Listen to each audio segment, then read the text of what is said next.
Voilà. Bon.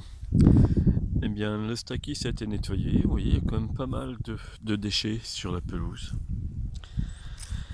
Euh, donc, regarde. Bon, voilà, je vous présente le Stakis une fois nettoyé. Alors, quand je travaille, je suis très méticuleux. Je prends mon temps, c'est vrai. Je ne me presse pas et j'essaie de faire un travail le plus nickel possible.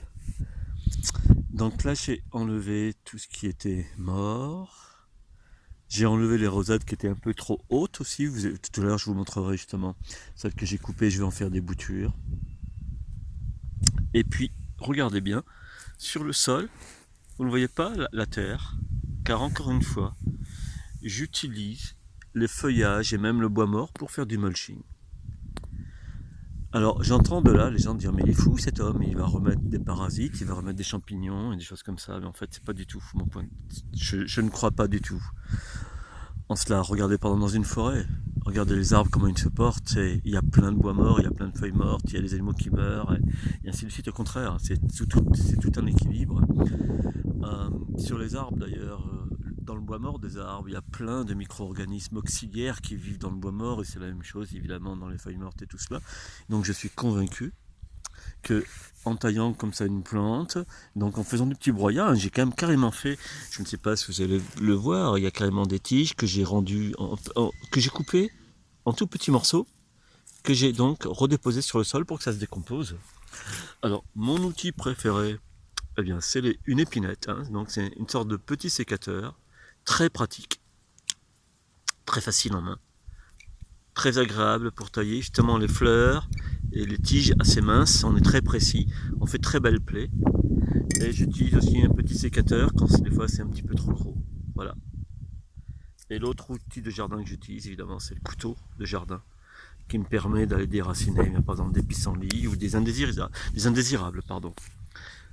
Donc là je vais vous montrer, je les ai mis à l'ombre. Regardez tout ce que j'ai taillé en fin de compte. Vous pouvez le voir. Vous voyez tout ça. Donc c'était des tiges un peu trop grandes, un peu trop hautes. Alors, regardez les racines. Je vais toutes les mettre en pot.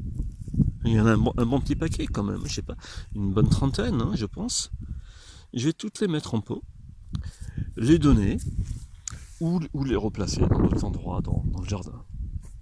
Alors sur le Stakis, qu'est-ce que je peux vous dire? Bon, elle fait partie de la famille des lamiacées.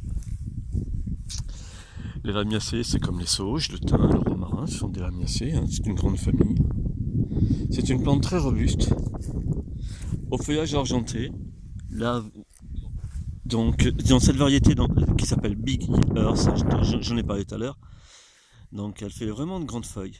Vous allez voir, vous la verrez en plein été ou même déjà au printemps, avec vraiment des grandes feuilles. Et je croyais que c'était une chenille, non, c'est pas une chenille, non, c'est simplement une petite feuille morte. Alors, le Stakis a un feuillage argenté, pourquoi? Parce qu'en fait, c'est une plante de plein soleil. Alors, si vous regardez, en fait, toutes ces plantes qui ont des feuilles blanches en plein soleil, en fait, elles se protègent. Parce que si on le regarde au microscope, on s'aperçoit que ce sont des milliers de petits filaments blancs, en fin de compte, qui recouvrent la feuille et qui protègent la feuille du soleil. Donc, dites-vous bien une chose, c'est que tous les végétaux que vous voyez avec un feuillage blanc, ce sont des végétaux donc, qui ont cette particularité de pouvoir résister au soleil.